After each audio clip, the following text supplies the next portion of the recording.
The snow had begun before the train entered the Ardennes, flakes tapping softly against the windows like impatient fingers. In the first-class compartment of the Brussels-Luxembourg Express, conversation had dwindled to the muted clink of glasses from the dining car and the rustle of newspapers. Hercule Poirot, mustaches impeccable, sat alone, examining his reflection in the darkening window when the train plunged into the long tunnel at Rochefort. Instantly, the world vanished into blackness. There were the usual sounds, a startled exclamation somewhere down the corridor, the forced laugh of someone uneasy in the dark, the deep rhythmic clatter of wheels. Then a single sound that did not belong, a muffled cry abruptly cut short. Poirot sat up, head tilted. A faint thud followed, as of something heavy striking wood. Then, nothing, save the steady roar of the train. When the express emerged into the dim evening light, Poirot rose at once. He had learned to trust such small disharmonies. Before he had reached the corridor, a steward hurried past, face ashen. "Monsieur," quickly. "There has been an accident, perhaps, in compartment 6. In compartment 6 lay Etienne Gervais, an industrialist of some notoriety, slumped on the banquette, his scarf askew. The smell of cordite lingered in the air. A dark stain spread across his shirt front. Above his heart, a neat hole. The window was latched from within. The corridor door, only just forced by the steward, had been locked. On the floor sat an object so incongruous that Poirot's eyes went to it at once. A single, polished silver button in the shape of a tiny locomotive, its shank broken as though torn from a coat. Who forced the door? Poirot asked quietly. "I did, monsieur," said the steward, when Mademoiselle Fournier could not get an answer. "It was locked from inside. Nobody could go in or out." "Ah," Poirot murmured. The famous locked room, on wheels, the suspects assembled in the dining car as the train slowed, summoned to a halt at the next small station under the pretext of a medical emergency. There was Mademoiselle Fournier, Gervais's secretary, pale and tight-lipped, Colonel Ashby, retired, with a weathered face and immaculate uniform coat now conspicuously missing one silver locomotive button, Madame Vandenbroek, a widow whose late husband's factory had been swallowed by Gervais's empire, and a nervous little man named Duclos, claiming to be a traveling salesman in machine parts. The button, everyone agreed, was too obvious. Ashby had noticed it missing only after the crime. Fournier insisted she had heard nothing unusual in the tunnel. Madame Vandenbroek coolly observed that Gervais had many enemies, and that any of them might own such a coat. Too simple, Poirot thought. Much too simple. He inspected the dead man's compartment again, this time with greater care. The window frame bore faint scratches near the latch. In the ashtray, amid the crumbs of a cheap cigar, lay a trace of fine black grit. On the luggage rack, a suitcase, Madame Vandenbroek's by its label, was faintly dusted along one edge, as if recently brushed by something dirty and metallic. Poirot's eyes twinkled. "We are in a tunnel, yes," he murmured, half to himself. "But it is not only the train that passes through." Later, on the platform beside the dark mouth of the tunnel, he explained. In the darkness, Gervais was shot, not by one of you in this carriage, but from outside. A man on the maintenance ledge, clinging to the wall of the tunnel, opened this window from the outside while the train crawled through at reduced speed. The scratches, the black tunnel soot on the ashtray from his gloved hand, the dust on the suitcase where his arm rested. Voile. But the locked door. Duclos protested. He never used it.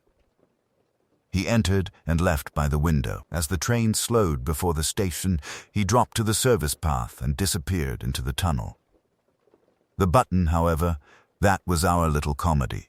It was planted, torn from Colonel Ashby's coat earlier, to give us a suspect too convenient. And who stood nearest to him in the corridor, fussing with his coat, apologizing for the jostle. Poirot's gaze settled on Duclos, our supposed salesman, whose calloused hands speak of climbing more than of counting invoices. Duclos paled. You cannot prove. The tunnel inspector has already confirmed, Poirot interrupted gently, that a maintenance hatch was found recently tampered with, and a coil of fresh rope left upon the ledge. In your valise, we found the plans of Gervaise's factories and records of the men ruined by him. Men like Madame Vandenbroek's husband.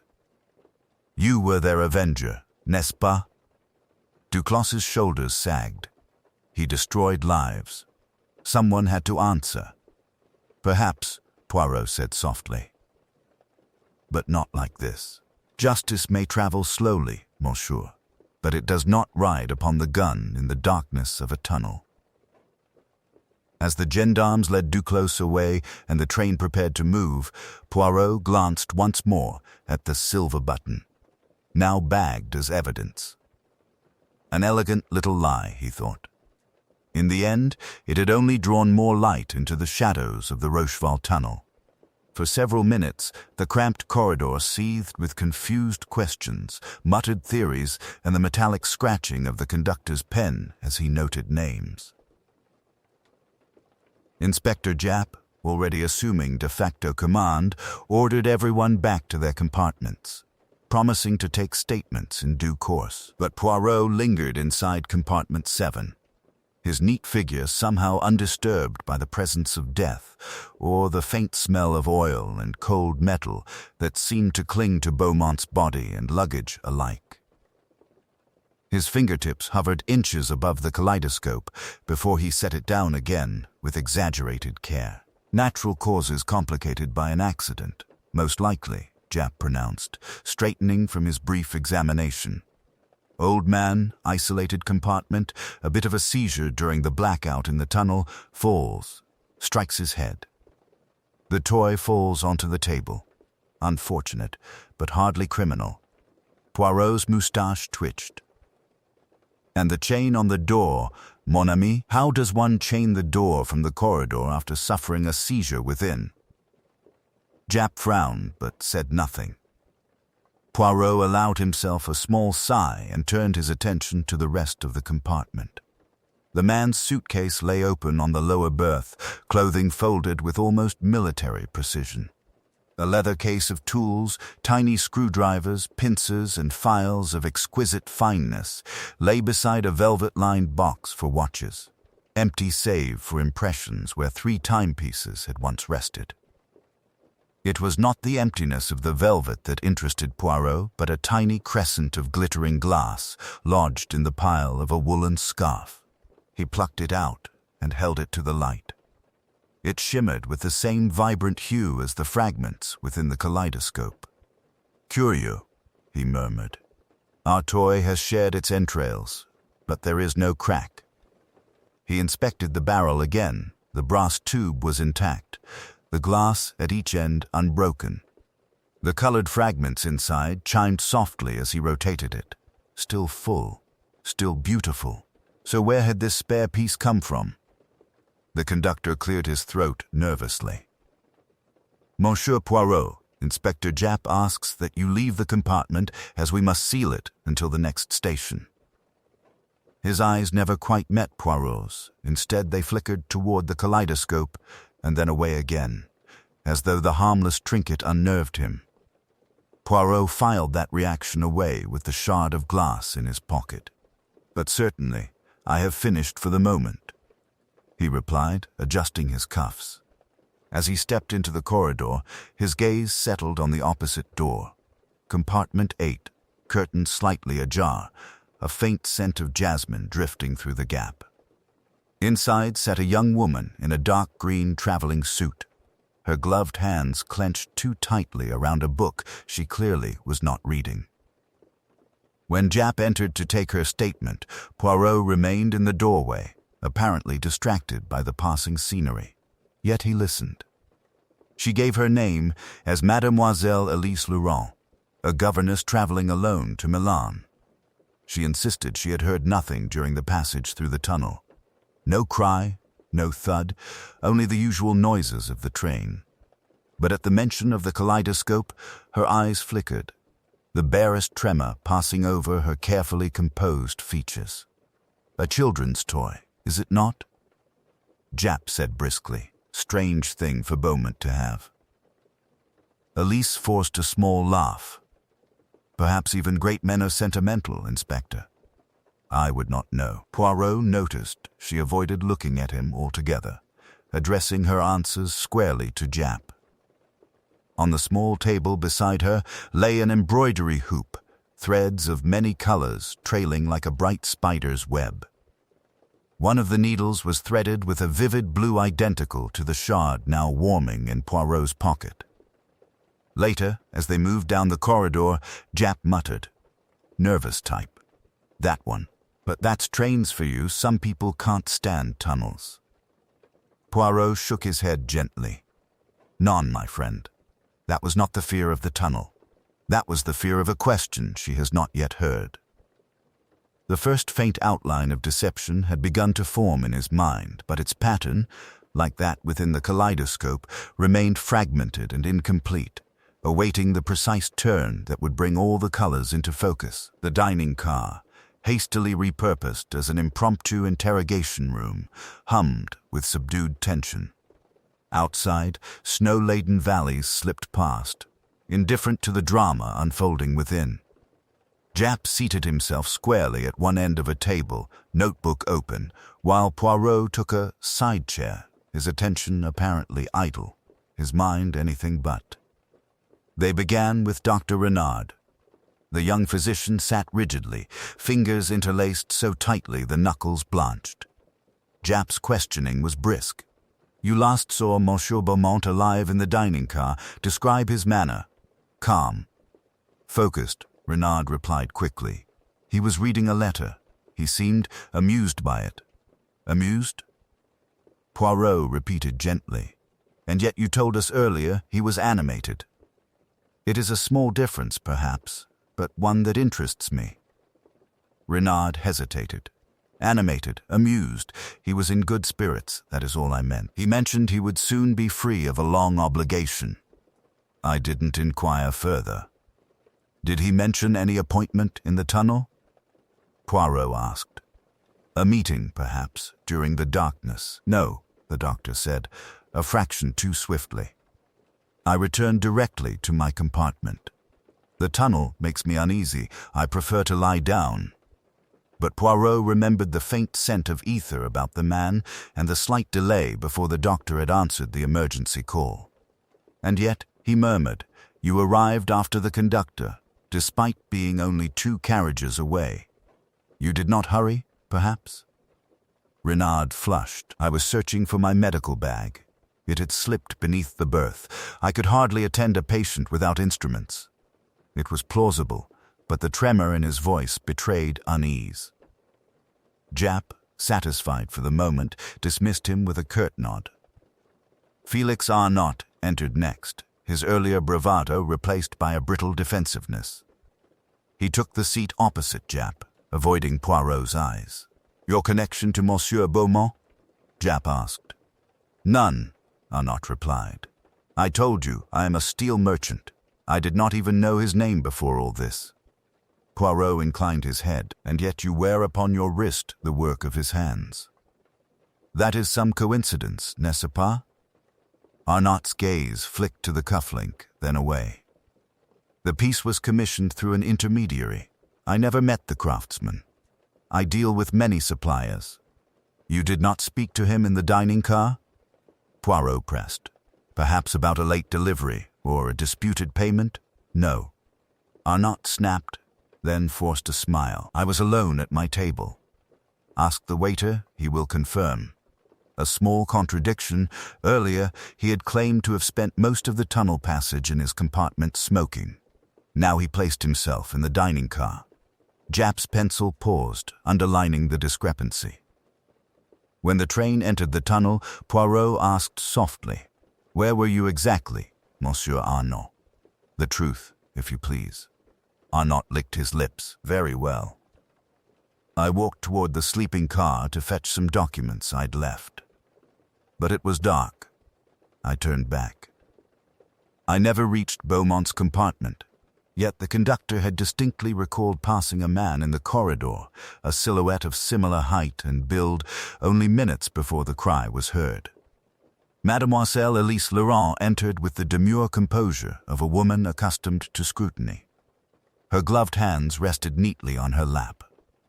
"You seemed disturbed when we mentioned the kaleidoscope," Poirot began. "You have seen it before?"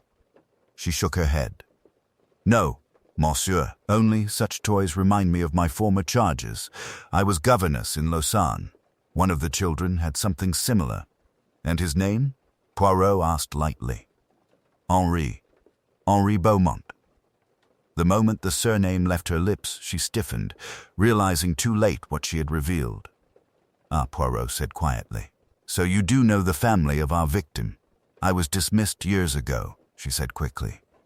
"A misunderstanding. I have had no contact since. I did not even know Monsieur Claude would be on this train." "But you recognized him in the dining car," Japp interjected. "The waiter remembers you watching him." She faltered. "I recognized the profile, perhaps. I was not certain." Too eager to distance herself, Poirot noted, and yet betrayed by that single surname. A governess dismissed, a family quarrel, here lay the shadow of a motive. The conductor was questioned last. His answers were precise, almost rehearsed. He insisted the chain had been fastened when he first tried the door, that the clicking sound within had ceased abruptly just before they broke in. "Could anyone have passed you in the corridor during the tunnel?" Poirot asked. "No, monsieur, I am certain. I remained by the door once I heard the cry."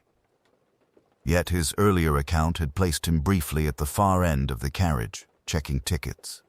Another small contradiction in a growing mosaic of half-truths. As the interviews concluded, Poirot sat back, his eyes half-closed. Each passenger had offered a version of reality subtly warped, like the shifting patterns inside the dead man's kaleidoscope. Motives glimmered just beneath the surface.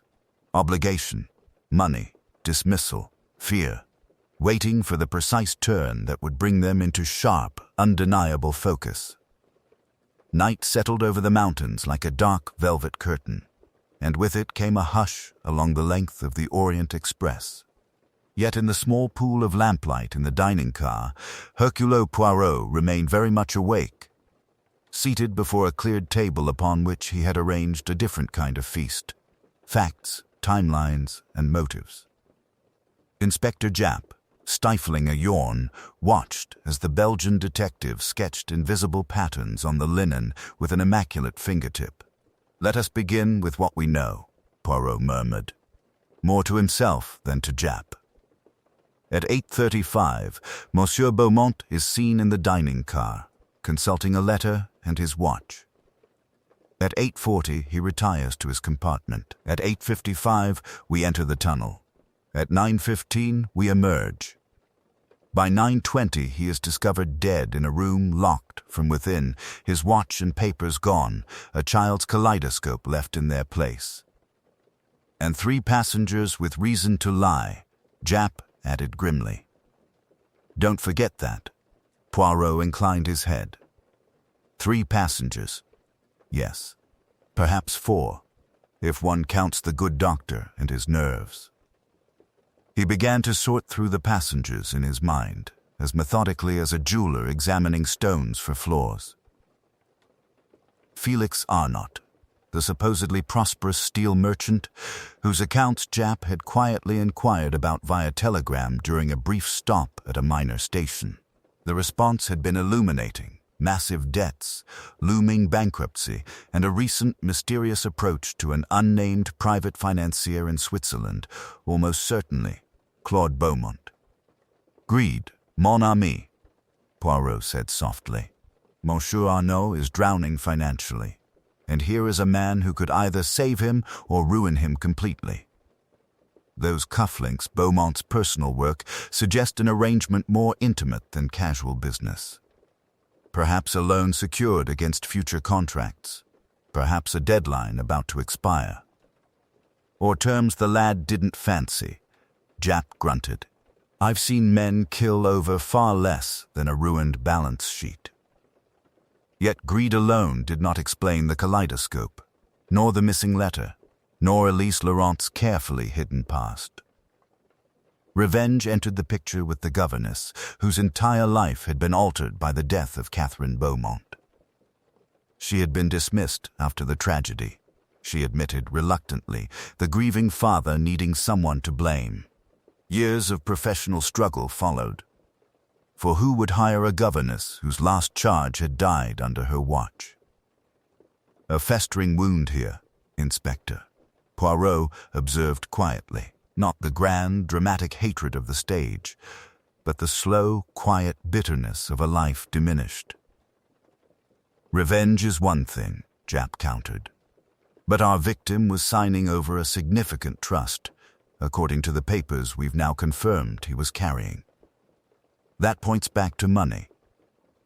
Fear wrapped itself around Dr. Renard, the young physician's changing story, his obvious dread, his admission finally, under Poirot's gentle but relentless questioning, that he had once falsified a minor medical certificate at Beaumont's insistence to facilitate some discreet financial transaction. Nothing lethal, nothing dramatic, but enough to give Beaumont leverage over him indefinitely. A man who lives under perpetual blackmail learns to jump at shadows. And jealousy? Poirot mused, his gaze traveling to the dark window where his own reflection stared back. It is there also, like a spice added in careful measure. Jealousy colored the relationship between Arnott and Beaumont. The struggling merchant resented the older man's control. His constant reminders that time, always time, governed every payment, every renewal of credit. It flickered, too, in Elise Laurent's voice when she spoke of Beaumont's new associates, of the young, fashionable clients who had replaced the daughter she had treasured. Each suspect had a piece of the motive. Arnott with his greed and desperation, Laurent with her buried resentment and sorrow, Renard with his fearful secret. But no single story explained the locked compartment, the missing watch and letter, the mechanical clicking heard in the dark, the carefully placed kaleidoscope with its matching glass fragments shared among their belongings. It is a web, Poirot concluded softly. A web of deception where each thread is tied to another. Greed bound to fear, revenge stitched to opportunity. Someone has tried to construct a perfect picture, like the patterns in our kaleidoscope, but they forget. Tilt the tube just so, and the pattern changes. He rose, his eyes now alight with purpose. Somewhere between the tunnel and the breaking of the door, the truth had shifted into alignment. It was time, he decided, to test each alibi against the one thing none of them could control: the unforgiving precision of time itself. Dawn found the Orient Express gliding through the soft gray light of the Swiss countryside, frost-painting fragile patterns upon the windows. The night had brought little sleep to anyone aboard. The tension of traveling with a dead man in compartment 7 weighed heavily on even the most hardened travelers. In the first pale glow of morning, the chef de train appeared at Hercule Poirot's table, his face bearing the complex expression of a man who believes he carries good news, yet dares not fully trust it. Monsieur Poirot, he began hesitantly. The cleaning staff discovered something while attending to the corridor carpets near compartment 6. Inspector Japp asked that you be informed at once. In Japp's hands, by the time Poirot arrived, lay the object that seemed to promise resolution, Claude Beaumont's missing pocket watch. Its gold case, slightly dented, bore the engraved initials CB, in the same ornate script that adorned the kaleidoscope. More significantly, the crystal face was shattered, tiny fragments embedded in the delicate hands frozen between 8:57 and 8:58, the precise moment, according to the timetable, when the train had been fully swallowed by the tunnel's darkness. Found it half under the carpet runner, Jap declared with grim satisfaction. Right outside compartment 6. And that's not all. He flipped open the back of the watch, revealing a faint smear of darkened blood along the rim. The medical man says it could match the victim's wound. The discovery seemed to settle the matter in the inspector's mind. It's obvious, isn't it? Felix Arnott, Beaumont's nephew in disguise, slips through the tampered connecting door during the tunnel passage. They argue. He strikes his uncle with the watch. It breaks, kills him. In the struggle, he panics, grabs whatever papers he can, and flees back through the connecting door, losing the watch near his own compartment. Open and shut. Poirot accepted the watch with meticulous care, his eyes lingering on the frozen hands and the pattern of cracks in the crystal. An elegant theory, mon ami. Almost too elegant. He turned the watch slowly, observing the hinge, the dent, the faint residue near the winder.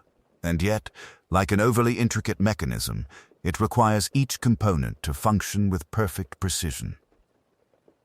While Jap wasted no time summoning Felix Arnott, now unmasked as Felix Beaumont, to the dining car under guard, Poirot's thoughts moved along a different track. The young man entered pale but defiant, eyes flicking immediately to the watch resting on the table between them. He did not feign ignorance. His shoulders sagged as if some inevitable weight had finally descended. "Yes," Felix said hoarsely, before Jap could begin his accusations. "It's my uncle's. I was with him in the compartment. I admit that much. He called me in before the tunnel, after recognizing me in the dining car. He wanted to settle matters." His gaze hardened. "But I did not kill him." "Convenient," Jap snorted. "Your uncle dead, the disinheritance meaningless, and you found right next door with a broken family heirloom that just happens to match the wound." Felix's composure cracked only when the kaleidoscope was produced. His reaction was instantaneous, a flash of revulsion, grief, and something like shame. "He brought that," Felix whispered. "He said we would speak of Catherine. Of the past. Of blame." Jap seized on the emotional display as confirmation. "There you have it, Poirot. Motive, opportunity, and now the weapon. He confesses to being there. The watch puts the time and place together neatly. We can hand him over to the Swiss police when we arrive in Geneva and be done with it." Poirot's gaze drifted from Felix to the watch, then to the kaleidoscope resting beside it. Two instruments of time, one for the measurement of seconds, the other for the preservation of memories. He felt the faint stir of disquiet in his orderly mind, the sense that the pattern was almost, but not quite, complete. "If Monsieur Felix struck his uncle in anger," Poirot said mildly, "why do we find no trace of blood on his clothing? Why does the chain on the compartment door suggest it was secured from within after the fatal blow? And why, above all, would a guilty man discard the watch in the corridor like a breadcrumb trail for the police to follow?" Jap's frustration flared. "You're overcomplicating this, Poirot. Sometimes the obvious answer is the right one." "Sometimes, yes," Poirot agreed softly, "but not when it underestimates the cunning of the true criminal." His eyes, cool and sharp, swept the carriage, lingering momentarily on the door through which Mademoiselle Laurent had passed only minutes earlier. Her face composed, yet oddly blank, as though some internal struggle had reached a dangerous resolution. The watch, the kaleidoscope, the locked compartment, all suggested a narrative that fit too neatly around Felix Beaumont. It was a narrative that absolved others too quickly, that allowed certain hands to remain clean while one was offered up for sacrifice. Someone, Poirot realized, had guided the investigation with invisible fingers, nudging the evidence where it would be most easily found. The case, in Jap's mind, was solved. In Poirot's, it had only reached its most delicate phase. For somewhere aboard this train, behind a carefully arranged expression and a well-rehearsed story, the true orchestrator of Claude Beaumont's death watched events unfold, waiting to see if their perfect design would hold, or shatter like the crystal face of a golden watch. The decision to delay Felix Beaumont's arrest granted Hercule Poirot the one luxury he valued above all others: time to think. As the train wound its careful descent toward Geneva, he returned to the dining car, where the morning's newspapers, collected from the last station, lay folded on a side table. It was there, amid the routine headlines of politics and finance, that an overlooked piece of the past quietly waited to reassert itself. Poirot's eye caught on a small column near the bottom of a Geneva Society page. An announcement concerning the imminent dissolution of the Beaumont Horological Trust, with remaining funds to be redirected to a children's hospital. A long-standing promise made in memory of Catherine Beaumont. The name stirred a faint echo in his meticulously ordered memory, an unresolved note that had sounded once before in the symphony of his career. He requested the telegraph forms once more. Within minutes, a coded inquiry sped toward London and another toward Geneva's Central Police Archive. While the train thundered through the final stretches of mountain track, responses flashed back along the wires, reconnecting present events to a tragedy long buried beneath the dust of official records. It was nearly noon when Poirot summoned Jap to the small first-class lounge, his normally serene expression overshadowed by grim satisfaction. "Do you recall, mon ami, a case from 15 years ago? The death of a child in Geneva, Catherine Beaumont, recorded as scarlet fever, yet surrounded by whispers of medical negligence and criminal inquiry?" Jap frowned, rifling through his considerable memory. "Vaguely. I was with the Yard, but we heard talk. A private doctor, accusations that never quite stuck, a grieving father who wouldn't accept the official findings." "Just so," Poirot replied, producing the telegram from Geneva. The attending physician was one Dr. Henri Renard, father of our current Dr. Paul Renard. The elder Renard was quietly cleared of wrongdoing, but the scandal ruined his reputation. He died 3 years later, his practice destroyed, his family left with nothing but debts and disgrace. The pattern clicked into place with the precision of a well-made escapement. 3 lives, 3 scars, all radiating from the same point in time: Catherine Beaumont's death. Elise Laurent dismissed without references, bearing the weight of guilt for a tragedy not of her making. Felix disinherited after daring to challenge his uncle's obsession and cruelty. And the Renard family dragged through scandal, their name permanently tainted despite legal exoneration. "The past, you see, is not done with us," Poirot murmured. "It waits, patient as a spider, until the strands it has woven grow taut." The second telegram provided the final thread. 5 months earlier, the Beaumont Horological Trust had commissioned a private audit to investigate irregularities in its accounts. The auditor had identified significant unauthorized withdrawals over several years, masked as charitable expenditures and medical research grants. The beneficiary of these misdirected funds, a small clinic in Lausanne, recently established by Dr. Paul Renard. Blackmail, Jap breathed. Or hush money. Perhaps both, Poirot said softly. But note the date of the auditor's preliminary report 2 weeks ago.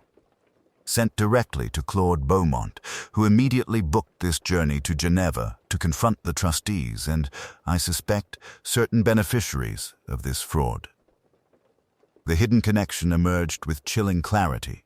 Someone aboard this train had known that Beaumont was about to expose not merely old grievances, but ongoing crimes rooted in that original tragedy. The journey was not a coincidence. It was an intersection point carefully engineered or desperately seized by those whose lives had been shaped and warped by Catherine Beaumont's death. Poirot thought of the kaleidoscope again. That instrument of shifting patterns built from fragments of colored glass. 15 years ago, a child had died and 3 adults had been cast adrift in the wreckage of grief and blame. Now those same 3 threads had been drawn together on a single train, in adjacent compartments, during 20 minutes of engineered darkness. "Do you see, Inspector?" Poirot asked quietly. This crime did not begin in the Gotthard Tunnel. It began in a nursery in Geneva 15 years ago. What happened there destroyed reputations, families, and futures. Today we see only the final movement of a tragedy composed long ago. Japp looked down at his notes, the neat lists of motives and alibis taking on new, darker meaning. Greed, fear, revenge, yes, but now there was something deeper. A shared history. A hidden pact of suffering that bound their suspects together before any of them had stepped aboard the Orient Express. Outside, the train whistle sounded Geneva's distant approach. The past had finally caught up with them, racing along the tracks with lethal inevitability. And somewhere among the passengers, the architect of that long-delayed reckoning moved with growing confidence, unaware that Hercule Poirot had at last discerned the true shape of the pattern within the kaleidoscope. The final approach to Geneva unfolded beneath a sky the color of tarnished silver, the city's distant spires pricking the horizon like watch hands frozen at some appointed hour. Yet for Hercule Poirot, time had not frozen. It had merely drawn the circle closed. The past and present now lay so tightly wound around one another that only a precise adjustment, a single twist of the key, would reveal the true alignment of events. He requested the use of the small first-class lounge at the front of the train rather than waiting for the formalities at the station. The space, with its polished wood and heavy curtains, was intimate enough to serve his purpose. Inspector Japp, though still harboring private doubts about the Belgian's refusal to arrest Felix, complied with a mixture of irritation and curiosity. "You intend to confront them now, before the police board at Geneva?" Japp asked, arms folded. Poirot shook his head. "No, mon ami. Not a confrontation. A test. We have collected facts, yes. But facts alone are sometimes insufficient. Now we must observe how the human heart responds when placed under a particular strain." One by one, the 3 central figures in this intricate drama were summoned. Felix Beaumont under nominal guard, Dr. Paul Renard with forced composure, and Elise Laurent with that same reserved dignity that veiled an inner storm. They took their seats in a rough semicircle facing Poirot, the carriage very still save for the measured rhythm of the wheels and the faint hiss of steam. Poirot placed the kaleidoscope gently on the low table between them, its brass surface glowing softly in the lamplight. Next to it, he laid Claude Beaumont's shattered watch, its broken face and frozen hands a mute accusation.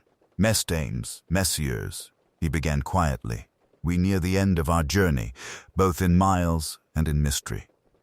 Before we arrive, I would ask your assistance in a small experiment."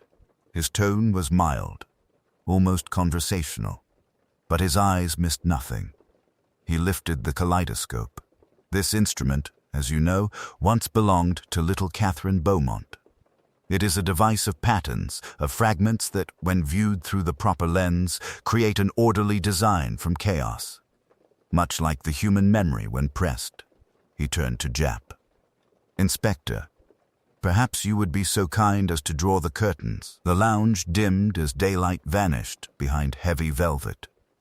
A single reading lamp over Poirot's shoulder remained lit, throwing a narrow cone of light onto the table. The rest of the compartment fell into shadow, faces partly obscured, expressions revealed in fragments, eyes, mouths, the tightening of a jaw, the twitch of a hand.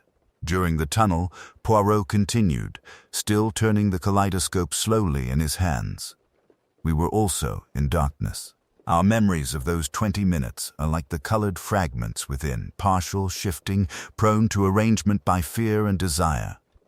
I wish now to see how they settle when subjected to a small alteration." He produced a folded telegram slip from his pocket and, without explanation, placed it beside the watch. The paper bore the official Swiss railway stamp, fully convincing in its appearance. "I have received word," he said calmly, "that the Geneva police, in examining Monsieur Beaumont's safe at the bank, have discovered a complete, notarized account of his arrangements regarding each of you: his nephew Felix, Dr. Renard, and Mademoiselle Laurent. It contains not only his financial dispositions, but his personal reflections on the part each of you played in his life's greatest tragedy. It is signed and dated yesterday." This was the lie. No such telegram had been sent, but the suggestion of a dead man's written judgment, fixed, permanent, unalterable, was the psychological key Poirot required.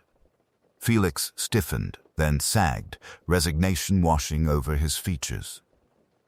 Dr. Renard's hands clenched violently, his pulse visibly hammering in his throat. Yet it was Elise Laurent, whose reaction struck Poirot's finely tuned sensibilities like a discordant chime. For the briefest instant, her self-control shattered. Her eyes flashed, not with fear, but with indignation, almost fury. The hand that had remained so composed throughout the journey darted forward involuntarily, as if to seize the non-existent document and tear it to pieces before anyone could read it. "That is impossible," she said sharply, the measured governess tones gone. He would never dare put such things in writing. Not after. She caught herself. But the damage was done. The pronoun hung in the air like smoke. Not after what? Poirot gently turned the kaleidoscope toward her, as though offering it to a child. "You seem very certain of what Claude Beaumont would or would not record, mademoiselle. Far more certain than a woman who has not spoken to him in 15 years should be." She realized, in that moment of silence, what she had revealed. Her gaze dropped to the shattered watch, then to the kaleidoscope, and, for the first time, genuine fear, not the cultivated tremor of an anxious traveler, but deep, instinctive fear, crossed her features. Dr. Renard, misinterpreting her reaction, blurted, "You told us there would be no records." He stopped, horror dawning as he heard his own words. Felix's head snapped toward him. Poirot watched the three of them, the fragments of their alliance finally visible through the lens of fear. The pattern had emerged.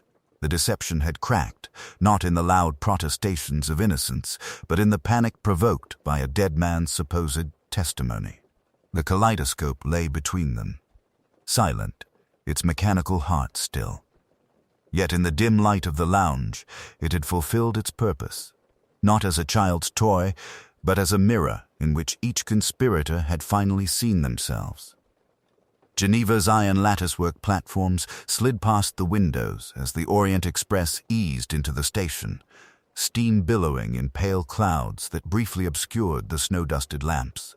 The moment the train shuddered to a halt, Inspector Japp strode out with purposeful energy, returning minutes later with 2 Swiss officers in dark uniforms.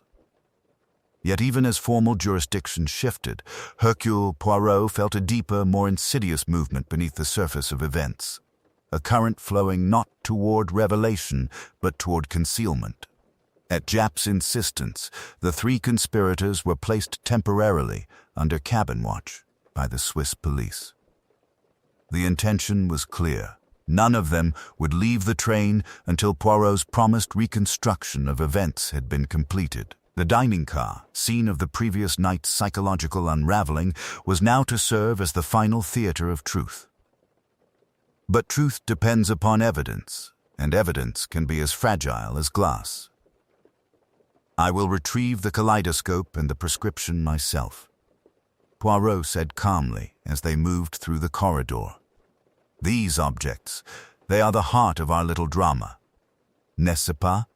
Without them, we are left only with words, and words can lie."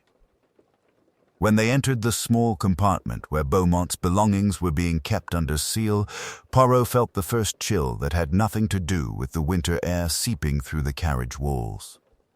The Swiss officer on guard snapped to attention, saluting crisply.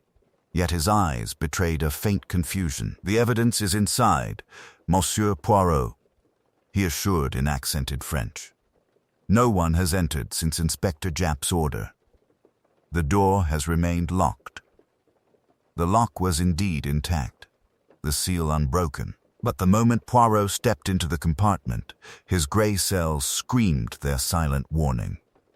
The small table where the kaleidoscope and shattered watch had rested now bore only the latter. The brass cylinder with its precious hidden secret, the prescription that exposed the original crime, was gone. Poirot crossed the compartment with unhurried steps, every detail imprinting itself upon his keen mind. The dust ring where the kaleidoscope had lain was clearly visible, disturbed only recently. The watch remained exactly as before, its broken face eternally frozen at 8,057. Nothing else appeared touched. Japp swore under his breath. But that's impossible. The guard was outside the whole time. Poirot turned to the Swiss officer, his voice gentle but implacable. "Tell me, mon brave, during your watch did anyone approach this door? Perhaps with a plausible excuse? A conductor? A railway official? A colleague?" The man hesitated, then flushed slightly. "Only the train physician, monsieur. Dr. Renard. He said he needed to verify the storage conditions of certain medical supplies taken from the victim's luggage. He did not enter. I opened the door myself, just enough for him to confirm visually. The seal was not broken." "Ah," Poirot murmured, studying the intact seal with renewed interest, "but one does not always need to break what can be persuaded." He examined the lock more closely, his fingertips tracing the edges with the delicacy of a watchmaker. A faint metallic sheen along the seam betrayed recent contact with something thin and flexible. Perhaps a scalpel blade. Perhaps a doctor's probe. Someone had used the brief opening of the door to manipulate the interior latch, just enough to remove the kaleidoscope and close the door again without disturbing the exterior seal. Japp's face darkened. Renard, he must have slipped it out, quick as a pickpocket. Or at someone's request, Poirot corrected softly. "Do not forget, mon ami, that we are dealing with three people bound not only by shared guilt, but by shared fear. When they realized last night that I had discovered the kaleidoscope's secret, one of them understood that the prescription must never reach official hands. The consequences of this theft settled like a physical weight upon the compartment. Without the prescription, the medical malpractice of Dr. Henri Renard could be dismissed as conjecture, the blackmail arrangements as unfounded accusations. Felix's disinheritance, Elise's ruined reputation, Paul's inherited debts, all could be reinterpreted as unfortunate coincidences rather than deliberate cruelty. "The stakes have changed," Poirot said quietly, his reflection caught in the shattered watch face like a distorted echo. "Someone has moved from the defensive to the offensive. Evidence has been destroyed or hidden anew, and we can no longer rely upon cooperation from any of them. Trust, already tenuous, now fractured completely." The Swiss officers exchanged uncertain glances, no longer sure which of their charges posed the greater danger. Japp's earlier confidence had vanished, replaced by the wary suspicion of a hunter who realizes his quarry has doubled back along his trail. Poirot straightened, his expression hardening with resolve. "We proceed without the kaleidoscope," he declared. "Its pattern I have already seen.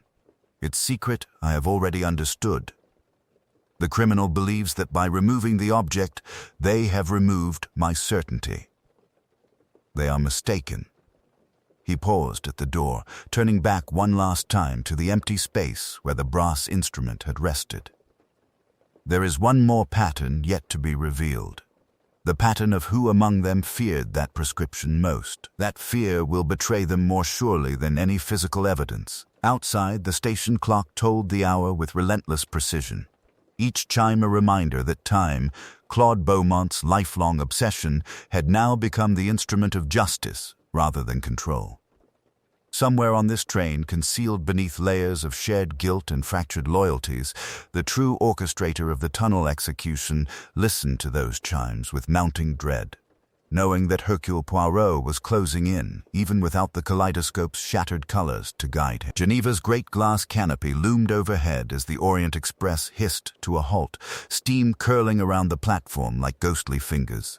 Uniformed Swiss officers waited in a precise line, their breath misting in the cold air. The sense of arrival, of impending resolution, pressed upon everyone aboard, yet in Hercule Poirot's mind, the case felt less finished than ever. Like a watch whose hands turned, but whose mainspring had been subtly tampered with. Inspector Japp moved with brusque efficiency, issuing orders in clipped French as passengers were directed to remain aboard until certain formalities had been completed. Felix Beaumont, Dr. Renard, Elise Laurent, and Henri Beaumont were placed under discreet guard in separate compartments. Not formally arrested, but clearly not free. The shattered pocket watch, now the sole remaining piece of critical evidence, had been transferred to a sealed evidence pouch and placed in Japp's inside coat pocket. First, Japp muttered as they stepped onto the platform together, "We hand over the suspects. Then you give your grand explanation. And then, my friend, I am going to sleep for a week." Poirot's mustache twitched. "You are optimistic, mon ami. I fear our adversary has not yet completed his work." Even as he spoke, a sharp cry split the chill air. A sound of pure, unfiltered terror from inside the train. One of the Swiss officers at the nearest carriage turned, then ran, shouting for assistance. Japp cursed and sprinted back toward the nearest door, Poirot following with surprising speed for a man of his age and girth. The scene in the corridor outside compartment 10 was one of frantic confusion. A porter stood petrified, his face drained of color, pointing a shaking hand at the open door. Inside, the compartment lay in disordered silence. Its occupant sprawled unnaturally across the narrow berth, one arm trailing toward the floor. It was Dr. Paul Renard. Poirot shouldered gently past the frozen bystanders and knelt beside the young physician, his fingers moving with practiced efficiency.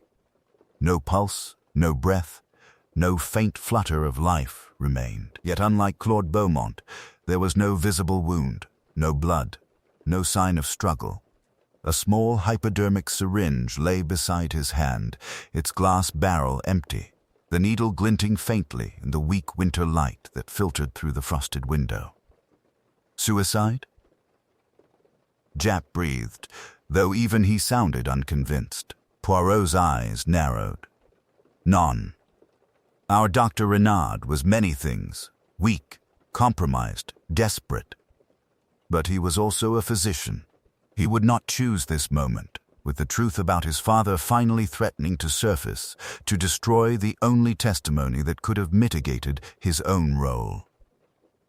He reached for the syringe with a handkerchief-wrapped hand, examining the fine bore of the needle and the faint residue within. This required preparation, access to chemicals, knowledge of dosage. And note, Inspector, there is no mark on his own arm or neck. Our victim did not inject himself. Japp swore softly. The villain moves faster than we do. The porter, still trembling, found his voice. I brought him tea, sir. As you ordered. Ordered. For the suspects under guard. He was alive then. He thanked me, even made a little joke about it being his last civilized comfort before the police took him. That was 20 minutes ago at most. Who else had access to this carriage in that time? Poirot asked sharply. The guard on duty, of course. And, Well, the lady in compartment 11 insisted on fresh hot water. Mademoiselle Laurent. The name hung in the air with terrible weight. Elise Laurent, who had endured 15 years of ruin because of the Renard prescription, who had helped uncover the truth, who had spoken of justice while carefully avoiding the word revenge. Jap's jaw tightened. She's tying up loose ends. Or appearing to, Poirot murmured. His gaze had shifted to the small fold-out wash basin, where a porcelain cup sat neatly upon its saucer, a faint ring of unfinished tea staining the bottom. No smell lingered in the air, but the position of the cup, half-turned, as if set down hastily, told a story of interrupted action, a poison introduced into his drink, administered by someone he did not fear. Someone he believed shared his role as victim, not executioner. The Swiss officers were already cordoning off the corridor as Jap hurried toward compartment 11, barking orders. But when the door to Elise Laurent's compartment flew open, it revealed only carefully folded garments, a half-completed embroidery hoop, and an empty berth. The governess had vanished. Search the entire platform. Jap thundered. No one leaves this station. Poirot remained in the doorway of Dr. Renard's compartment, his expression grave. The second crime transformed everything. Whoever had killed Claude Beaumont was not satisfied with symbolic justice. They were now systematically removing anyone who could reveal the full extent of the conspiracy. The villain was not merely ahead of them. He, or she, was accelerating. This is no longer about explaining what happened in the tunnel, Poirot said quietly, almost to himself. It is about preventing what may yet happen outside it. We are dealing with a mind that understands not only time, but timing. And we, mon cher Jap, are running out of both. The Geneva station, moments before so orderly, had dissolved into a controlled chaos of uniforms, shouted orders, and the metallic echo of boots on stone. Yet within that turmoil, Hercule Poirot stood unnaturally still, his mind retreating from the noise around him into a quiet, precise interior space where patterns could be examined without distraction. Henri Beaumont had vanished. Elise lay unconscious under guard, and a confession torn from Claude Beaumont's own hand now burned in Poirot's pocket like a live coal. It was Jap's voice that finally pierced his concentration. We'll seal every exit, check every carriage, question every porter. The man can't vanish into thin air, Poirot. But even as he spoke, the inspector's eyes betrayed uncertainty. Henri Beaumont had lived half his life inside this railway system. If anyone could navigate its labyrinth unseen, it was he. Non, mon ami, Poirot replied slowly, his gaze drifting not toward the exits but along the gleaming brass fixtures of the station clock. He will not run. Flight is for those whose plans have failed. Henri Beaumont believes himself still in control. He has removed the kaleidoscope, attempted to silence Mademoiselle Laurent, and now watches to see how we respond. He is testing whether his illusion remains intact. The word hung in Poirot's mind like a note sustained on a violin string. Illusion. His thoughts flicked back, not to the latest attack, but to the very beginning of the journey, to the Gotthard Tunnel, to the conductor's offhand remark that had seemed so unimportant at the time. When we first knocked, before breaking the door, I heard a mechanical clicking from within, like clockwork gears. That detail, persistently circling in his thoughts since it was first mentioned, now locked into place with a clarity that made him catch his breath. The clicking had never matched the soft chime of glass within the kaleidoscope. He had noted the difference then, but, distracted by the corpse and its symbolism, had pushed the question aside. Now, in the cold light of Geneva, that oversight blazed forth as the critical key. Jap, he said suddenly, his voice taut with urgency, we must return at once to the baggage car, and then to compartment 7. There is something we have taken for granted since the first discovery, something Henri Beaumont has relied upon us never questioning. The Swiss officers cleared a path as they moved back through the train. In the baggage car, Poirot's eye moved swiftly over trunks and crates until it fell upon a nondescript wooden box bearing the Orient Express maintenance stamp.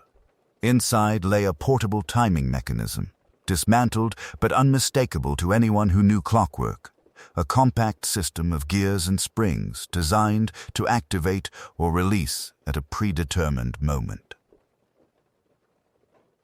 Railway timing device, one Swiss officer supplied, used to check schedule accuracy on test runs. Or, Poirot murmured, to create the illusion of life inside a compartment that already holds only death. In compartment 7, standing once more where Claude Beaumont's body had first been discovered, the detective finally articulated what his gray cells had been circling. "We assumed," he said quietly, "that the cry we heard in the tunnel, followed by the heavy fall, marked the moment of death. But what if that sound was triggered not by a living man, but by a mechanism set to act during the darkness? A timed release, a weighted object dropping, a recording cylinder playing a brief exclamation, all designed to fix our minds upon that false moment and prevent us from questioning the true time of death." Japp stared at him. "You're saying Beaumont was already dead before we entered the tunnel?" "Precisely. And who, among all aboard, would know how to synchronize such a mechanism with the train's entry into the Gotthard Tunnel, down to the very second? Who lives by timetables, understands carriage acoustics, has unrestricted access to compartments before departure, and handles maintenance devices such as the one we have just found? Henri Beaumont. The name did not need to be spoken. It hung between them with the weight of absolute certainty. The pattern, once invisible, now spread itself before Poirot with terrible elegance. Henri had not merely facilitated others' revenge, he had authored the essential deception. By killing Claude Beaumont before the tunnel, staging the mechanical illusion of a death occurring within it, and then drawing Felix, Elise, and Paul into a confrontation designed to compromise them all, he had guaranteed that suspicion would diffuse across a field of damaged souls while he remained the indispensable, overlooked conductor, moving from carriage to carriage with unquestioned authority. The kaleidoscope, Poirot added softly, almost to himself, was never meant primarily as a message to the victim. It was a message to the Avengers, a reminder of Catherine, yes, but also the bait that drew them into Henri's design. He knew they would each see in it their own injustice and act accordingly, while he arranged matters so that any final confession from Claude could be intercepted and destroyed. What had seemed a storm of unrelated betrayals now resolved into an intricate constellation whose center had been in plain sight all along. The quiet man in uniform, who had spoken so casually of mechanical clicking in the darkness, as if it were nothing more than another oddity of railway life. The conductor who lived by the rhythm of gears, whistles, and schedules, the only person for whom time itself was both weapon and ally. Poirot turned from the silent compartment, his course at last entirely clear. "Inspector Japp," he said, his voice low but unshakable, "we no longer pursue a frightened man in flight. We hunt a craftsman who believes he has perfected the ultimate illusion. A murder without a single innocent party left living to contradict his version of justice. We must reach him before he can complete his masterpiece."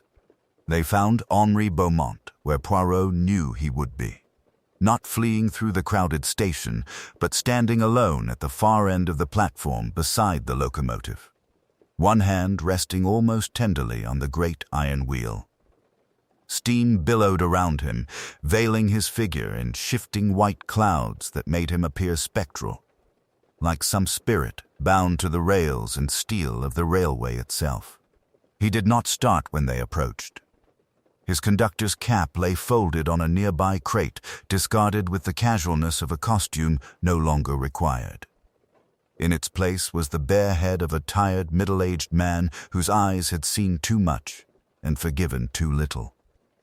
"You have been very clever, Monsieur Poirot," he said quietly as the Belgian detective came to stand beside him. cleverer than I had hoped. I thought if I destroyed the kaleidoscope and silenced Mademoiselle Laurent, the pattern would remain mine alone. The pattern has always been yours, Henri, Poirot replied, his gaze steady. You have been composing it for 20 years, using other people's grief as your raw material. But you made one small mistake of vanity. You polished the brass too well. Henri's mouth twisted in something that might once have been amusement. For a man like Claude, everything had to shine. Timepieces, reputations, stories. Especially stories. Inspector Japp moved to signal the waiting Swiss officers, but Poirot stayed his hand with a slight gesture. A moment, if you please. There is yet something we must understand, not how you committed the crime, but why you needed it to be this way. Henri looked out over the tracks, where other trains waited like sleeping beasts. You think this was about money, about the business my family lost when Claude forced us out? That was the beginning, yes, but not the reason. He spoke with a tired clarity now, the words flowing as if long rehearsed in empty compartments and dark tunnels. We all lost something when Catherine died. Felix lost his inheritance, the Renards their name, Elise her future. But I lost something Claude never even noticed. Your place in time, Poirot suggested softly. Henri turned, surprise flickering in his eyes. You understand then. When Catherine died, it was a random, ugly thing, a child's fever, a doctor's error, a sequence of accidents. Chaos. Claude could not bear that. So he remade the story. He gathered prescriptions, letters, rumors. He turned a tragedy into a clockwork mechanism where every cog had a name and every second of suffering belonged to someone else. He blamed. He blackmailed. He controlled. He made himself the master of that one moment, its judge, its historian. And you? Poirot prompted. I watched him do it, Henri said, his voice hardening. Watched him take a meaningless, senseless loss and turn it into his private universe of control. People bent around his narrative. They lived and died according to documents he held, secrets he kept. He stole not our money, Monsieur Poirot, but our causality. He decided why our lives were ruined, and then made it true. The words rang with a terrible, lucid logic. This was no simple revenge for financial ruin, but a rebellion against a man who had claimed ownership of reality itself. So you sought to take that from him, Poirot said. To seize the authorship of the story. Henri nodded slowly. I am a conductor. I live by timetables, connections, precise arrivals. I move people from one moment to the next. I began to see that if I arranged things just right, compartments, letters, debts, chance meetings, I could do what Claude did. I could make one moment define everything. But this time, the story would belong to me. You did not merely wish him dead, Poirot said gently. You wished to rewrite the meaning of his life. Henri's eyes glittered with something perilously close to pride. Exactly. He would die as we had lived, trapped in a narrative not of his choosing, surrounded by the ruins of lives he believed he controlled, killed by the very people he had shaped. And history would say he reaped what he had sown. That would be my masterpiece. And his confession? Poirot asked quietly, his attempt to accept responsibility at last. Henri's jaw tightened. That was betrayal. If he confessed, if he admitted he had twisted us all around his grief, he would steal even that from me. He would reclaim the story at the last second, turn our act from justice into tragedy again. I could not allow it. So I finished what he began. I polished the story as he polished his watches, until no one could see where his guilt ended and mine began. Poirot regarded him for a long moment, his expression sorrowful. You wished to defeat chaos, Monsieur Beaumont. Instead, you became its most skillful servant, dressing it in the clothing of order, of inevitability. Henri gave a weary half-shrug. Perhaps, but for 20 minutes in that tunnel, the world moved according to my design alone. For a conductor, that is a hard intoxication to resist. The Swiss officers stepped forward at Jap's signal, the steel of handcuffs gleaming in the winter light. As they led Henri away, the great station clock above them told the hour, its measured chimes cutting through the cold air with merciless precision.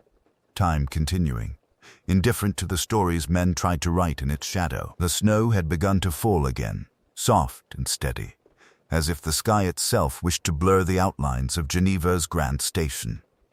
Within the Orient Express, however, every line of the drama growing toward its climax stood in razor-sharp relief. The Swiss officers, under Jap's direction, had cordoned off the platform access to the baggage cars. The ordinary bustle of disembarkation had been delayed on the pretext of a technical inspection. Passengers muttered, but none were allowed near the rear section of the train. Hercule Poirot moved with unhurried precision through the narrow service corridor that connected the dining car to the baggage compartment, his polished shoes almost soundless on the metal grating. Behind him came Jap and 2 armed Swiss policemen. Ahead, somewhere among the trunks and crates, was a man who believed himself master of invisibility. Henri Beaumont, conductor, cousin, architect of vengeance. "He will not flee the train," Poirot murmured, more to himself than to his companions. "The Orient Express is his kingdom, his sanctuary. Like all tyrants, he cannot imagine a world in which his control does not extend to every corner." They reached the heavy door to the baggage car. Jap motioned to the officers, who positioned themselves on either side, revolvers drawn. "We go in on 3, Jap whispered. 1. "Non," Poirot interrupted gently. "Allow me a small refinement to your admirable plan, mon ami. We will give him a stage, and we will give him an audience. It is what such men cannot resist." He opened the door without drama and stepped into the dim cavern of the baggage compartment. Between towering stacks of trunks and crates, a single figure stood near the sliding exterior door, half-turned as if debating whether to open it and vanish into the swirling snow. Henri Beaumont's conductor's cap lay discarded at his feet, his carefully cultivated anonymity cast aside. "You took your time, Monsieur Poirot," he said calmly, not turning fully to face them. "I was beginning to think you would let the Swiss handle this with their paperwork and polite incompetence." Poirot advanced until he stood beneath a hanging electric lamp, its yellow light outlining his compact figure with surgical precision. On a crate beside him he placed the shattered pocket watch, the spool of blue silk thread, and the scrap of Claude Beaumont's confession Elise had clutched. "You have constructed a most ingenious illusion, Monsieur Beaumont," Poirot said softly. "A locked room, a vengeful nephew, a ruined doctor, a discarded fiancé, each a plausible killer, each provided with motive and opportunity by your careful hand. But illusions, like kaleidoscopes, depend on controlling what the viewer can see." Henri's lips twisted in something that was not quite a smile. "And what do you see, Monsieur Poirot?" "I see a man who lost more than wealth when Claude Beaumont ruined his father. I see a boy who watched his family name become a shadow of another's grandeur, who learned that on the railway he could be everywhere and nowhere at once. A man who discovered that by arranging other people's tragedies, he could feel like the master of fate rather than its victim." Jap stepped forward. "Henri Beaumont, I'm placing you under arrest for." Henri's hand flashed to the sliding door lever. The Swiss officers raised their revolvers instantly, but Poirot lifted one hand in a tiny, commanding gesture. "Non, Monsieur Beaumont," Poirot said sharply. "You will not jump. You have come too far to be merely a shadow in someone else's story again. You arranged this entire performance so that the final act would belong to you." For the first time, Henri turned fully toward him. His eyes burned with a fierce, brittle intensity. You think I did this for money? For revenge? Claude made victims of us all. And then he dared to seek absolution with a few lines of ink. I could not allow that. I would not let him rewrite the truth. You confuse truth with control, Poirot replied quietly. For 20 years you have moved unseen, deciding whose lives would be broken and whose would continue. Claude Beaumont did terrible things in his grief. But you, Monsieur, learned to love the mechanism of tragedy itself. The word struck home with surgical accuracy. Henri's composure cracked. His gaze darted toward the confession fragment, the blue thread, the watch. In the tunnel, Poirot continued, pressing the advantage. You entered his compartment through the tampered door. You had already passed the silk thread around the chain. Felix argued. Elise tried to show him the confession. Paul hesitated. But you, always you, chose the moment. One blow, with the watch you knew so well. Then the chain drawn from outside, the thread pulled free. The confession torn and hidden. You left them believing themselves complicit, each trapped in the role you had written. Henri laughed once, a sharp, broken sound. They were complicit. They wanted him to pay. I simply gave them what they were too weak to take, and when Elise found the fragment this morning, when she understood that Claude meant to confess his own cruelty, and perhaps yours, you struck her as well. Not to kill. Not yet. Only to silence, while you destroyed what remained. The baggage car seemed to hold its breath. Snow hissed softly against the metal walls. For a man who worships control, Poirot finished, this is the one thing you cannot bear, that your story is over, and someone else will write the ending. For several heartbeats, no one moved. Then Henri's shoulders sagged, the fight draining out of him like air from a punctured bellows. His hand slid away from the door lever. You say you understand, Monsieur Poirot, he murmured, voice hoarse. Then you know why I could not let him take that from me.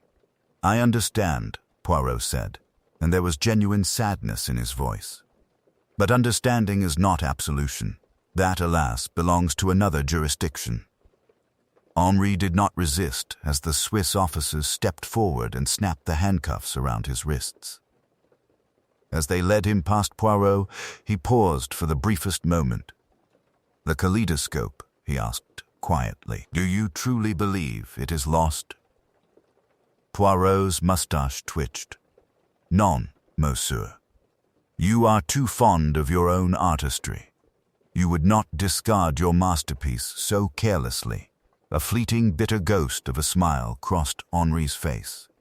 Then he was gone, swallowed by the corridor, leaving only the echo of his footsteps and the faint ticking of a shattered watch that would never mark time again. For the first time since the train had rolled into Geneva, there was a sense of conclusion. Henri Beaumont sat in an interrogation room under Swiss police guard, his confession, reluctant at first, then pouring out in bitter, meticulous detail, seeming to tie every loose thread. He had arranged the compartments. He had weakened the connecting lock. He had used Elise's blue silk to set the chain from outside and polish away the fingerprints after. He had struck Claude in the darkness with the heavy watch, then guided suspicion toward Felix with the casual discovery of that very object. And when he learned of the confession Claude had intended to deliver, he had attacked Elise to prevent its revelation. The officers were satisfied. Even Jap, though still rumbling about continental theatricals, acknowledged that the case, from a legal standpoint, was complete. And yet Hercule Poirot felt only a deep, nagging disquiet. He sat alone in a small room at the hospital where Elise Laurent lay recovering, the fragment of Claude Beaumont's confession resting on the blanket beside her. The paper had been examined, tested, held up to the light. The ink, the watermark, the fold lines, everything told its own small story, and it was that story, not Henri's confession, that now troubled him. When Elise opened her eyes, she found Poirot watching her with that unnervingly gentle intensity that made concealment almost impossible. "They say," she whispered, "that you have your murderer." "Oui, mademoiselle," Poirot replied quietly. "The man who struck the blow, who set the chain, who polished the brass, who pushed the kaleidoscope into the snow, that man we have. Henri Beaumont will answer for Claude's death and your attack. But answer me this, shall that be the end of the truth, or only the beginning of it?" Her gaze dropped to the torn fragment. "You have his confession," she murmured. "Is that not enough?" "That," Poirot said softly, "is precisely what interests me. This fragment. You clutched it when you were attacked, as though it were your only lifeline. But I have walked again, step by precise step, through our timeline, and one thing does not fit." He lifted the paper, tapping it lightly with a manicured finger. "The ink is fully dry, the creases well set. This was not written in haste last night, on that small traveling desk in compartment 7. It is older, several days at least, and the fold, see, mademoiselle, it has been opened and refolded many times. This was not discovered in the tunnel. It was carried onto the train." Her fingers tightened unconsciously on the sheet. "You received this before the journey," Poirot continued, his voice low but relentless. "Claude's letter to you, asking for a meeting, for forgiveness, was not the neutral invitation you described. It contained this confession, or the promise of it. You knew before you ever stepped onto the Orient Express that Claude Beaumont intended not to deny his sins, but to expose them, and himself, utterly." Tears began to slide silently down her cheeks. "And yet," Poirot went on, "you did not show this to Felix, nor to Dr. Renard, nor to Henri. You allowed them to believe they were confronting a tyrant still unrepentant, a man who had never loosened his grip on the instruments of their ruin. You brought 3 shattered souls to that train, knowing that the man they hated was already, in his way, trying to make amends." Her voice, when it came, was raw. "Do you know what 15 years of silence feels like, Monsieur Poirot? 15 years of being the woman who lost the child, whispered about, passed over, paid less than you'd give a maid? Claude wrote to me, yes. He wrote of guilt, of confession, of hospitals and trusts and charitable funds, comfortable atonement. But he would still have died, the great Claude Beaumont. Genius. Benefactor. A small paragraph in a legal document cannot balance a life stolen." "So you set the stage," Poirot said gently. "You let their hatred burn unchecked. You gave Henri the one thing he lacked, certainty that justice would never be done unless he took it into his own hands. I never told him to kill," she said, almost pleading. "I wanted Claude to see us, to see what he had made, the gambler in debt, the disinherited nephew, the disgraced governess, the cousin reduced to a uniform and a whistle. I wanted him to feel it.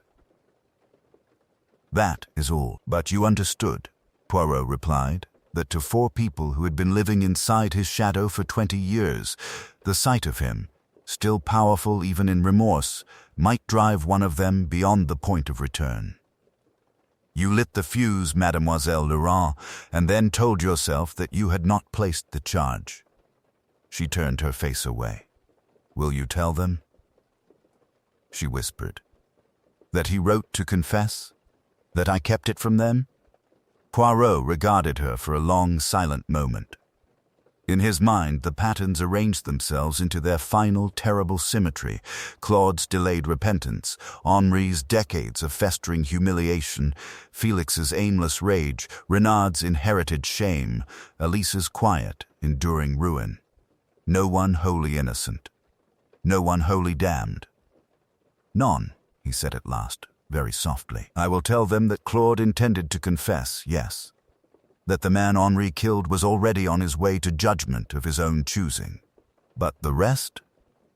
That, I think, belongs between you and the ghost of Catherine Beaumont." She gave a small, broken sound that was not quite a sob, not quite relief. As Poirot left her room, Japp intercepted him in the corridor. "Well? More revelations?" he grunted.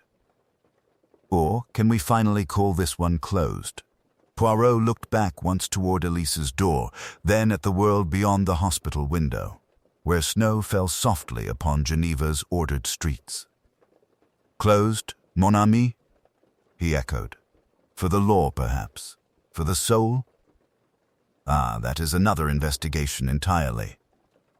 The snow had begun again, soft and deliberate, as if the very sky wished to muffle what was about to be spoken. In a private room at the Geneva police headquarters, the principal players of the tragedy sat facing Hercule Poirot. Felix Beaumont, pale but steady. Dr. Paul Renard, drawn and hollow-eyed. Elise Laurent, bandaged but conscious, her composure restored with fragile dignity. At the far end of the table, flanked by two Swiss officers, sat Henri Beaumont in his conductor's uniform, cap removed, the fade of cheerful railway functionary finally stripped away.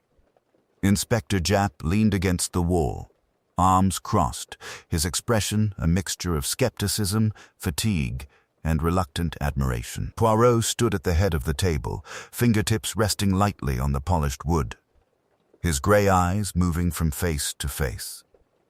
"Messieurs, mademoiselle," he began quietly, "we have traveled together through tunnels of both iron and memory. It is time now to emerge into the light."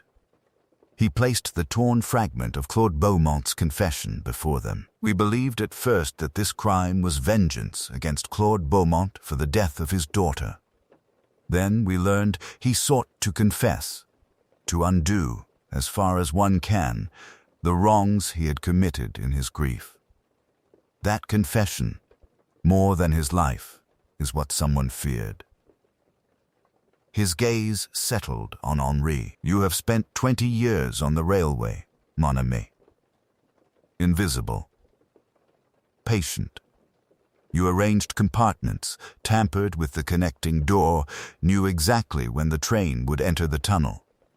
You polished the emergency panel to erase prints. You used Mademoiselle Laurent's blue silk thread to set the security chain from outside. You reported the mechanical clicking that you yourself produced to plant the idea of clockwork where there was none." Henri's jaw tightened, but he said nothing.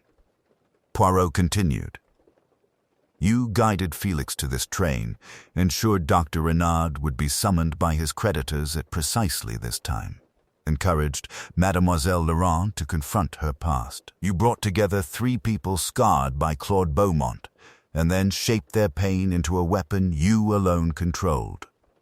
Felix shook his head slowly as realization deepened. "You wrote to me," he whispered. "Not Elise.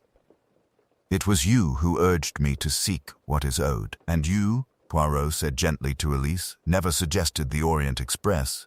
That detail came from a second letter, also forged. You thought you were acting independently. In truth, Henri orchestrated all." Dr. Renard swallowed hard. "The creditors," he said faintly. "The threats. You arranged those too?" Henri's lips curled in something like a smile. "Claude destroyed my father over one contract," he said hoarsely. "He called it precision in business. I learned from him.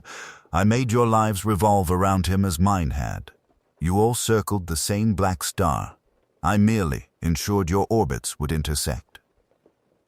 And then, Poirot said, Claude decided to confess, to dissolve the trust, to name his own cruelty, to free you all. That would not do, n'est-ce pas? You had built your whole existence upon the righteousness of your hatred. If he sought forgiveness, your grand design became meaningless. So during the tunnel passage, you entered compartment 7 with the master key you alone possessed, struck him from behind with the watch, took the confession from its hiding place, and used the silk thread to set the chain as you left. A perfect locked room with 3 ready-made suspects. Henri's eyes flashed. "He killed my father in all but name," he spat. Do you understand what it is to be remade by another man's cruelty? The trust? The blackmail? Those were mine. I used his name. Let the dead carry the blame. Jap straightened. So all those years of Beaumont's tyranny were largely Henri's, Poirot finished. He exploited Claude's initial guilt and Catherine's death to control others, as Claude once controlled him. The master learned cruelty from grief, the pupil learned power from cruelty and improved upon the method. Elise stared at Henri with quiet horror. You used us, even our pain. For my masterpiece, Henri said softly. A crime as precise as any watch my uncle ever built. Poirot's voice sharpened. And when Mademoiselle found the confession and hid this fragment, when you realized not all evidence had vanished, you attacked her to silence her, and fled to the baggage car, intending further mischief. But the pattern, like the kaleidoscope, had already resolved. He straightened. The room suddenly very still. The blue thread in the chain, the polished panel, the forged letters, the maintenance access to the evidence locker.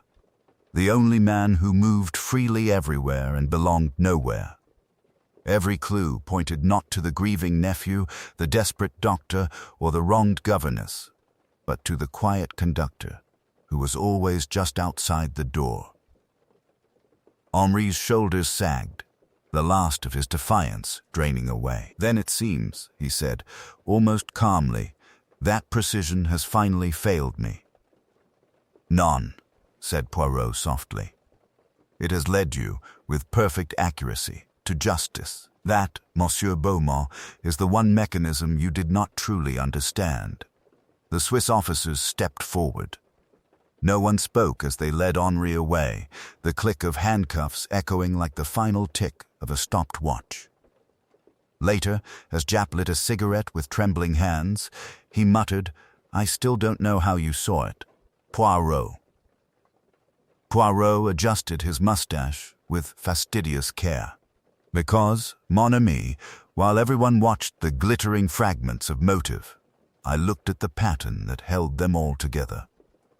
That is the difference between a clock and a kaleidoscope.